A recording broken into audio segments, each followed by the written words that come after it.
Pag mag-start na ako, popost ko.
Kailangan ko pa lang sa cellphone.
Pwede na.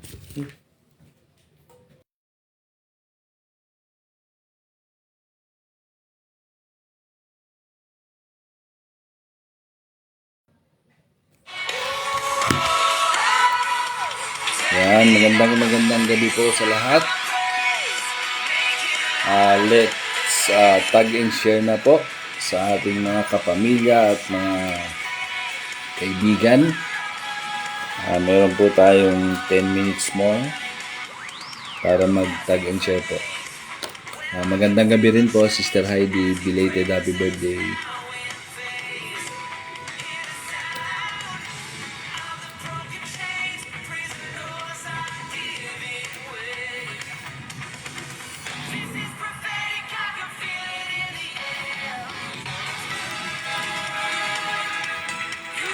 Sige po. At Saktong 7 po ay mag-i-start na po tayo sa ating Speak Life. Day 92 with ang inyong lingkod, si Brother Tony Paulo. Maraming salamat po sa nagtatag at saka sa nag-share po. Salamat po ng marami sa inyo.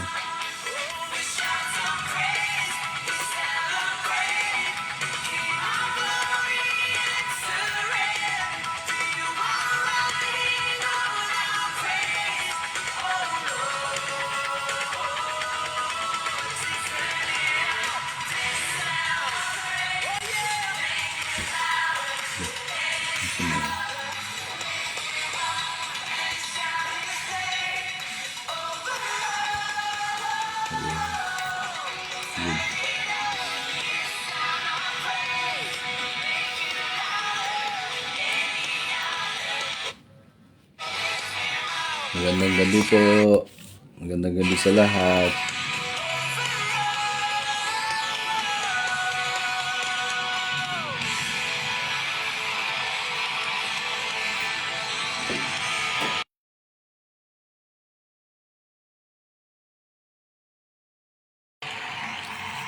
Okay, malapit na po tayo mag-start.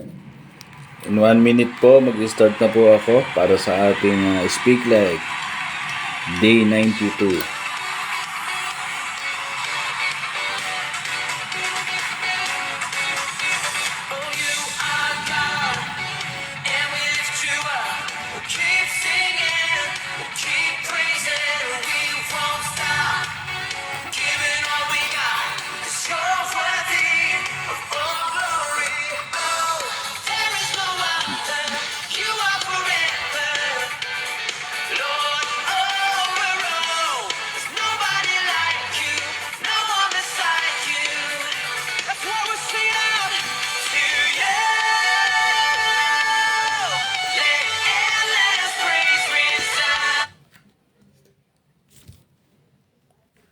Okay, mag-start na po tayo.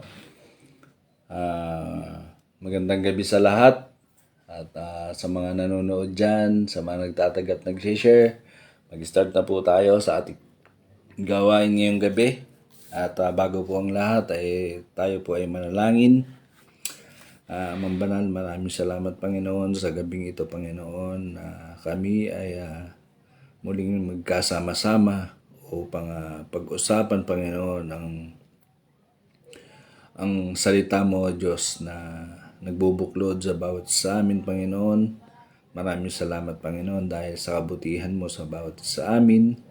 Patuloy mo kaming bigkisin ng iyong pagmamahal, pag-ibig Panginoon upang kami ay mabuo Panginoon bilang isang pamilya Panginoon. Maraming salamat Panginoon sa kalakasan at sa kabutihan at sa pag-iingat mo sa bawat isa sa amin Panginoon. Bagaman kami ay madalas na nagkukulang, maraming salamat Panginoon dahil patuloy na naririyan ka sa amin. Hindi mo kami binibitawan Panginoon at maraming po salamat Panginoon sa mga bagay na yun. Patuloy mo kaming gabayan, bigyan kami ng knowledge and wisdom sa magsasalita ngayong gabi Panginoon. Ikaw po ang manguna Panginoon, ikaw ang makita Panginoon. Upang sa ganun may matutunan ang bawat isang nakikinig Panginoon. Maraming salamat sa iyo ang papuri. Salamat at pagsamba sa tayong pangalan ni Jesus. Amen. Magandang gabi po sa lahat. Bago po ang lahat, ako po ay magpapatotoo at maraming salamat sa Panginoon dahil sa kabutihan niya, sa araw-araw na pag-iingat niya sa akin. Last time nga na ako ay dumanas ng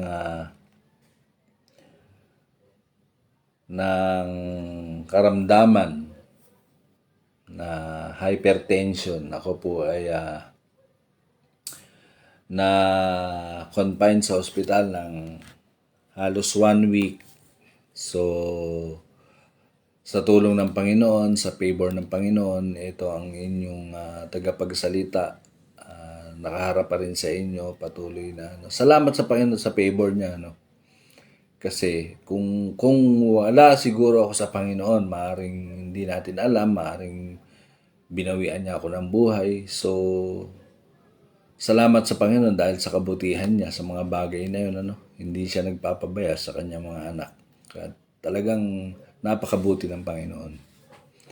At siya pa rin ang nagpatuloy na nagbibigay ng kalakasan sa akin, sampu ng aking pamilya. Kaya napakabuti ng Panginoon. At sa Kanya lang ang papurit pasasalamat. So, dadako po tayo sa recap. Nung Sunday po ay sa mensahe ni Pastor, preparing the cities for the return of the King. So, nandun, ang sabi ni Pastor, si God ay ating Ama, kung saan tayo ay kanyang, siyempre bilang Ama, katulad ko bilang Ama, siyempre ayaw kong, gusto ko na ang aking mga anak ay magkaroon ng mabuting asal, kumbaga, at maging masunurin ang mga anak. Kasi natutuwa ang isang ama sa mga anak kung nakikita niyang ang mga anak niya ay lumalaking may pagsunod, may takot sa magulang. Hindi naman yung takot na konting sut-sut lang ba, yun ganun. Uwi ka na, yung parang ganun. Hindi naman. Kumbaga, natutuwa ang isang magulang sa mga anak pagka ito ay masunurin. At ganun din ang Panginoon. Ganun din ang Panginoon. Ang gusto ng Panginoon ay tayo ay magkaroon ng pagsunod kung ano man yung kanyang gustong ipagawa sa atin. At nakakatuwa dahil ang Diyos ay mayaman sa pangunawa sa bawat isa, sa bawat mga Kristiyano kanyang mga anak. So, ganun din naman sa hindi Kristiyano kasi sabi nga na kung ano man yung ibinibigay ng Diyos, kung ano man yung pinararanas ng Diyos sa mga Kristiyano at hindi Kristiyano, ay lahat po ay nakikinabang sa mga bagay na kanyang binibigay. Katulad nga lang ng hangin, ng mga lahat-lahat ng bagay na nandito sa Pilipinas, sa kapaligiran natin, katulad ng karagatan, nagbibigay ng isda ang Panginoon. So, lahat yan pinakikinabangan ng masama at mabuti.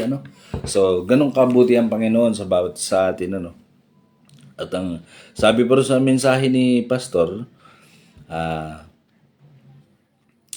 tayo ay binigyan niya ng responsibilidad ng Lord para mabigyan at naatasan na make disciples. Kailangan alam natin ang pangangailangan ng mga tinuturuan natin. Sabi nga sa Luke, datapwat ang hindi nakakaalam at gawa ng mga bagay na karapat-dapat sa mga palo ay papaluin ng kaunti. At sa sinong binigyan ng marami ay marami ang hihingin sa kanya. Alam nyo, kung minsan sa buhay Kristiyano, ang nangyayari ay kahit tayo ay nandito sa church, kahit sa church, nasa loob na ng church mismo, dumaranas ng pagsubok or nagkakaroon ng burden ang bawat isa kahit tayo mga Kristiyano. So, yun ay pinahihintulutan ng Panginoon upang para tayo tumatag. Pero, ang isang masakit doon is, hindi tayo nagiging open sa isa't isa. Hindi tayo open. Yung katulad ng mga itong mga nagkakaroon ng problema, madalas sinasarili o yung mga nagkakaroon ng dumaranas ng problema or mga pagsubok sa buhay. So, madalas na ang mga Kristiyano is nagiging parang tahimik lang kasi yung sinasarili nila kung ano man yung kanilang dinaranas ng mga problema or mga pinagdadaanan nila, no? So ganun kasi ang mindset ng isang tao, no? Sabi nga ni pastor na ang ang tayo ay bilang Kristiyano, tayo ay kumbaga meron tayong pinagdadaanan, so meron tayong level ng buhay na tayo lumalagpak. Lumalagpak tayo minsan do sa mga kasi kumbaga hindi tayo nagle-level up, kumbaga yung nag-i-stop tayo dun sa halimbawa nasa level 3. So na-stop tayo dun. So nagkaroon tayo ng problema.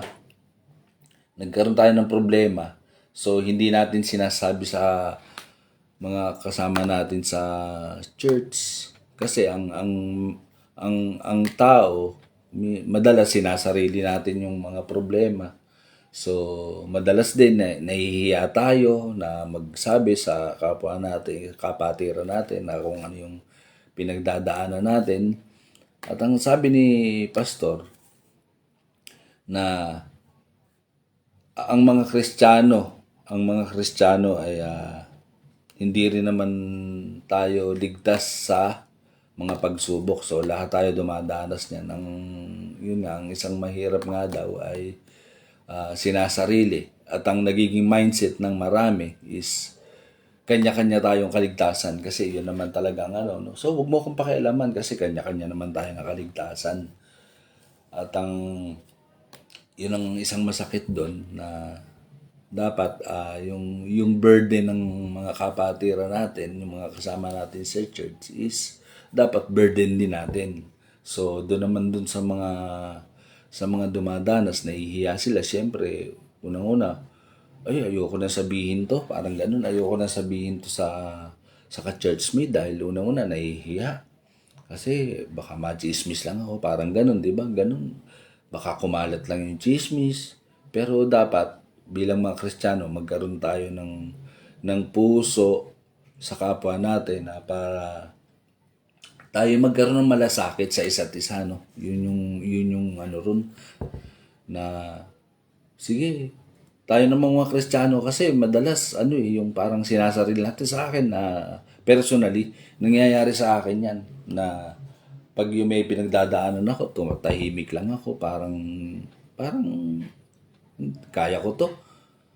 Kaya ko tong mga problema to, yung mga pinagdadaanan ko. Ganun tayo kasi, ganun yung mga tulad ko nga, ganun yung tipo ko, kumbaga kaya ko to. Pero yung pala deep inside na hindi na kinakaya, hindi na natin kaya, no. Madalas ganun na nangyayari sa mga Kristiyano kaya lumalagpak tayo sa mga bagay na 'yon, no.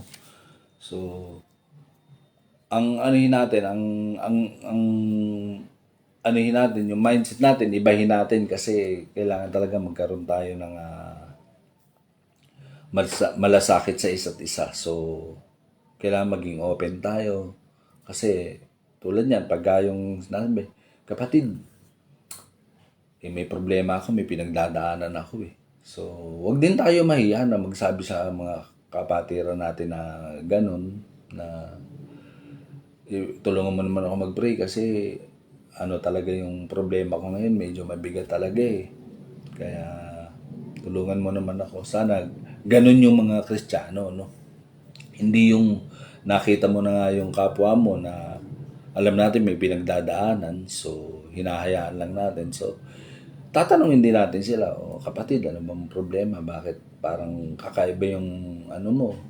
Wala ka sa mood yata ngayon. Yung parang ganun, magkaroon tayo ng malasakit. Yun yung excuse me. Yun yung ibig sabihin ni Pastor doon, do sa message niya nung linggo. Ang ganda nga ng message ni Pastor dahil paano tayo nga magmamalasakit sa kapwa natin kung tayo mismo lagpak din yung natin, lagpak din yung spiritual life natin. So mahirap nga naman. So kaya kailangan natin talaga lagi tayong umuugnay sa Panginoon sa mga bagay na yun. So yun lang po ang recap at dadako na po tayo sa ating topic ngayong gabi. Ito nga patungkol sa preparing the cities for the return of the King. So, magbibigay lang po ako ng konting kasaysayang pinagmulan ng Isaiah 60. Ang Isaiah 60 po ay sinulat sa konteksto ng Israel pagkatapos ng pagkakataon sa Babylonia, exile. So, ang Jerusalem po ay nawasak 586 before Christ. Ang templo ng Jerusalem ay nasunog. Ang bayan ng Diyos ay mahina, dukha at walang dangal. So, maraming Hudyo ang nagsimulang bumalik mula sa pagkakataon, ngunit ang lungsod ay malayo pa sa dating kalalagayan. Kumbaga talagang naano yung Jerusalem nung mga panahon nun sa mga panahon ng Babylonia. Ngunit ang lungsod ay malayo pa sa dating kalalagayan. Sa gitna ng pagkasira ng Jerusalem at kahiyan, binigay ng Diyos ang propesiyang ito ng pag-asa. Ibabalik niya ang Jerusalem hindi lang sa dati kundi sa mas dakilang kaluwalhatian. Amen. Sabi nga sa Isaiah 60:10, 60 verse 10, sinabi ni Yahweh sa Jerusalem, mga dayuhan ang muling magtatayo ng iyong mga pader at maglilingkod sa iyo ang kanilang mga hari. Nang ako'y mapuot, ika'y pinarusahan ko. Ngunit ngayoy tinutulungan kita at kinahahabagan. So, ang mga dating kaaway ay siyang tutulong sa pagpapatayo ng Jerusalem. Tapos, ipinakita rito na ang kapangyarihan ay mula sa Diyos, ang disiplina ng Diyos ay pansamantala, ang kanyang awa ay mas dakila kaysa kanyang galit. So, napakabuti ng Panginoon. Ang kahulugan po nito ay ang Diyos ay may kakayanang gawing instrumento ang kanyang plano kahit ang mga hindi kabilang sa kanyang bayan. So, kung kayo po ay may mga Biblia, makibukas po kayo sa Pahayag 21:24. Wait lang po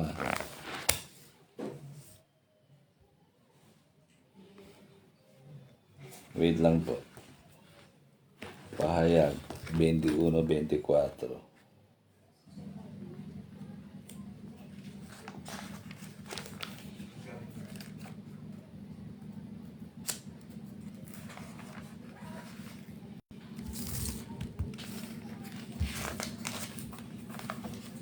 Ang sabi po rito sa Pahayag 21:24,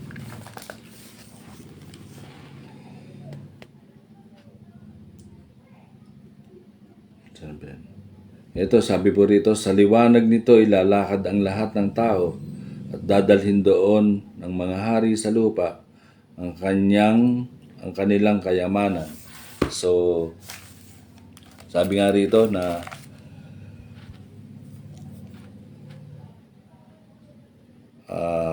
sa kaharian ng Diyos, ang biyaya ay bukas sa lahat ng mananampalataya.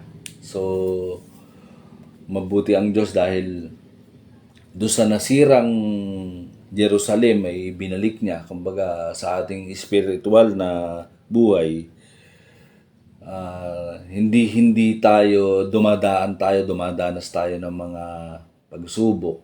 At doon sa pagsubok na yun, tayo ay pwedeng lumagpak doon sa mga pagsubok na yun. So, lahat naman tayo, kahit tayo mga Kristiyano, talagang minsan bilang tao, tayo ay nangihina. So, katulad lang ng yun lang mga binatad dalaga sa church, no? So, yan nagkakaroon ng mga relasyon, yung relationship bilang mga, siyempre, binatad dalaga, wala namang masama doon, ano? So, dumarating yung point na tipong, parang tipong yung lumalamig ang isa't isa, ano? Parang ganun eh. Kasi, ang isang nagiging problema sa isang simbahan, lalo na pagka yung patungkol sa mga youth, eh, yan ang unang-unang sumisira dyan. Yung mga ganyang magkakaroon ng mga mutual understanding, yung mga ganun. Kasi hindi naman naiiwasan yan, ano? So, yan yung unang-unang pinagmumulan ng mga youth, ng mga problema, lalo na sa mga youth sa simbahan, ano? Kasi dumarating yung point nga na nagkakasawaan, parang tipong ganun. Kasi sa sobrang tagal ng, siyempre, maaaring matagal na yung relasyon ng isa't isa. Pero siyempre, ibig ko nga sabihin ang tao, pagka yung hindi mo makakasama ng mahabang panahon, hindi mo naman talaga makikilala yan. So, makikilala mo yan pagka yung kasama mo na. Sabi nga, kahit nga sa mag-asawa, bago ikasal bago mo makilala ang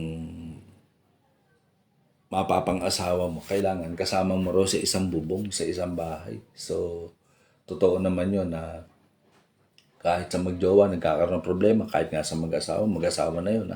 Mga pastor na yun, nagkakaroon pa ng problema. So, hindi, ibig sabihin, hindi talaga tayo safe or ligtas sa mga ganong bagay. Ano? Kasi, siyempre, si Satan, ang trabaho niya si Satan sa mga Kristiyano is wasakin, sirain yung relationship. Yan talaga yung gawa ng Panginoon. Puro kabaligtaran yan eh. Contrast yan doon sa mga kabutihan na binibigay ng Diyos sa buhay ng tao. Sa Diablo naman, pakros naman. Hahatakin ka naman yan, guguluhin ka naman yan. Ganyan ang trabaho ng ng Diablo no? Para sirain ang buhay. Lahat puro paninira. So, talagang mabuti ang Diyos dahil nandyan siya, hindi niya tayo pinababayaan. So, maraming bagay na tayo dadanasin pa habang tayo lumalakad sa kapanahunan natin ngayon. Lalo ngayon, pasama ng pasama ang mundo natin. So, bilang mga Kristiyano, kailangan tayo laging humihingi ng gabay sa Panginoon. Spiritually, lalo na. Kasi, yan yung yan yung magiging pundasyon ng tao yung spiritual life, ano. So, masalamat sa Panginoon dahil tayong mga Kristiyano is meron tayo niyan.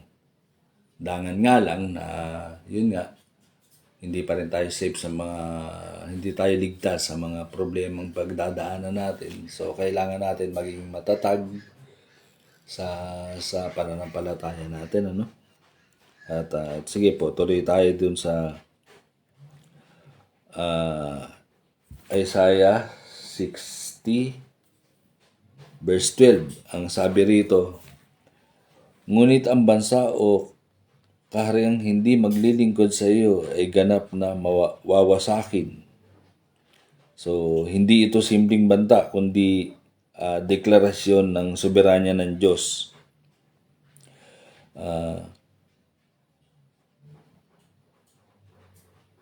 Sabi rito ang pagtanggi sa Diyos ay nagdadala ng pagkawasak, kawalan ng direksyon. So, tayo, pagka yung, di ba po nasa outreach tayo, inaano po natin yung mga outreach natin, pinaliliwanag natin sa kanila, yung salita ng Diyos ay nagdadala ng kapayapaan sa buhay. Di po ba lagi naman ganun, puro kabutihan yung sinasabi natin sa mga ina-outreach natin. Pero ang pagtanggi naman sa salita ng Diyos, ay pagkawasak. Sabi nga rito, pagkawasak at kawalan ng direksyon. Ano? So, kumbaga, pag ang tao ay hindi nakinig sa salita ng Diyos, alam naman po natin yan kung ano po yung kahihinatnan niyan. Ano? So, kailangan na talaga natin na i-prepare ang ating mga ina-outreachan. So, sa tulong ng Panginoon na sila ay mailapit sa Panginoon. Ano? Kaya talagang napakabuti ng Diyos sa mga bagay na yun. Dahil itong ala sa outreach namin sa Mendoza. So matatagal ng ilang taon na ba kami nag-outreach sa Mendoza? May 2 years na, no? O mag 3 years na yung outreach namin sa Mendoza, pero nakikita ko na parang mababaw pa rin. Kumbaga, hindi talaga sila nag-aaral ng salita ng Diyos. Dahil last Saturday, po kami ng Christmas party doon, bibigyan ng premyo ang makapagbibigay ng memory verse. So ito yung mga nakita ko, napansin ko rin sa mga attendees namin na parang sila, aligaga sila. Bakit? Naku, hindi ko alam. May premyo na po yun, may premyo na. So wala silang masabing memory verse man lang. So pwede po bang basahin na lang, sis? Sabing ganon. Sabi ko, doon makikita mo talaga na parang hindi sila nagle-level up. So mahirap para sa mga minister na makikita mo yung mga tinuturuan mo is ganun lang yung kanilang natutunan dun sa gawain. So kumbaga mahirap para sa aming mga nag-outreach na makita ang mga ina-outreachan mo na yun lang, parang walang natututunan. So kaya ayun, patuloy pa rin kaming nananalangin para sa kanila. So kaya nga sabi rito, ang pagtanggi kay Kristo bilang hari ay may spiritual na kahinaan. So maaaring yung hindi pa talaga sila committed sa Lord. Kaya yun ang kailangan ng bawat isa sa atin, magkaroon tayo ng commitment sa Lord. Kaya tayo magpatuloy sa ating paglakad sa Panginoon. So patuloy tayong manghawakan na ang Diyos ay may gagawin sa atin sa buhay natin, at magtiwala lang tayo sa Kanya palagi, at patuloy lang tayong umasa sa Kanya. Wala na may iba talagang makakatulong sa atin, at patuloy lang tayong manalig, magdasal sa Panginoon. Walang imposible sa Kanya. So yun lang po yung may share ko ngayong gabing ito, at maraming salamat po. Sana po ay meron kayong natutunan sa aking pag-share ngayong gabing ito, at tayo po ay dadako na sa closing prayer. Closing prayer na ba? Sa closing prayer na ba tayo? Tapos sige, tayo po'y manalangin. Panginoon, maraming salamat, Panginoon, sa gabing ito, Panginoon. Sa mga nakikinig, Panginoon, na ikaw ang patuloy na mag-ingat sa lahat ng aming gagawin, Panginoon, sa araw-araw naming buhay, Panginoon. Tulungan mo ang bawat isa na magkaroon ng takot sa iyo, Diyos. Maraming po salamat dahil hindi mo kami pinapabayaan sa pang-araw-araw namin pangangailangan. Patuloy mo kami binibigyan ng kalakasan, Panginoon. Maraming salamat sa mga nakinig, Panginoon. Nawa, Panginoon, na meron kaming natutunan sa mga bagay na ito, Diyos. Huwag mo kaming bibitawan, Panginoon. At maraming salamat sa mga taong kami nakakahalubilo at maging pagpapala kami para sa kanila.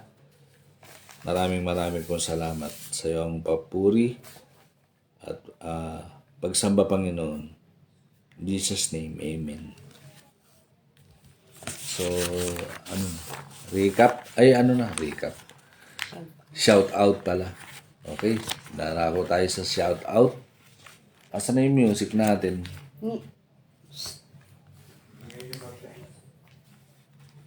Music tayo. Informal yung mag-live. Okay, dadako tayo sa shout out.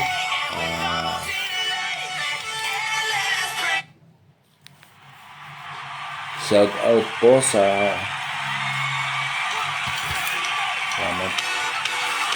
shout out po sa mga pastors natin, sa Piodoran, sa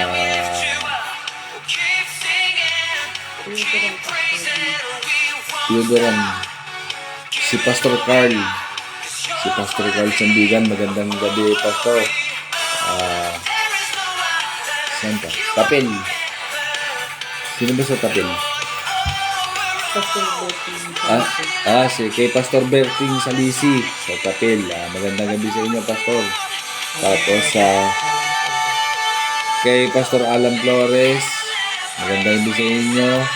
Tapos sino pa? Wala rito eh. Sa pastor namin, siyempre, sa pastor namin Pogi, si Pastor Alvin Ching. Tapos, maraming salamat po sa mga kapatiran dyan sa Bicol. Maraming salamat sa inyo. Maraming salamat, Sister Heidi.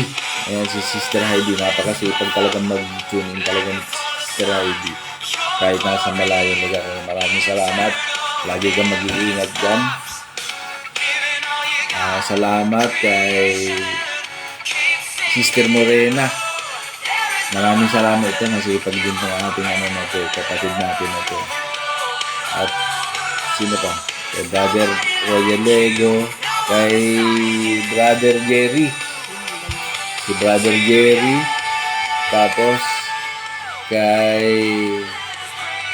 sino ba? Kay Sister Arlene. Ayan, si Sister Arlene lagi kami magkasama niyan. Kaya masipag na talaga si Sister Arlene. At saka kay Konkon, magandang gabi sa iyo. Nami-miss ka namin. Tapos kay Jasmine Villegas, magandang gabi sa Bicol. Maraming salamat sa inyong pag-tune in. Sa inaanak ko kay Roger Lego. Tapos kay Ate Shirley. Magandang gabi po. Si Ate Shirley, sipag din ito. Tapos kay Maria Izumi ng Japan, sa mga ka-sisters natin dyan sa Japan, magandang gabi sa inyo. Lagi po kayong mag-iingat. At dun po sa mga hindi ko na nabanggit, maraming pong salamat sa inyo. At tune in pa rin po kayo sa bukas, Speak Life Day 93. Sino ba bukas? Wala pa, basta hintayin nyo lang po yung natin sa GC. At Speak Life Day 93 na po tayo bukas. So malapit na po tayo matapos sa gawain natin. So pagpalain tayo ng Diyos. Pagpalain tayong lahat. At sa Diyos lang ang tayo magtiwala. Yun lang po. At magandang gabi po sa lahat.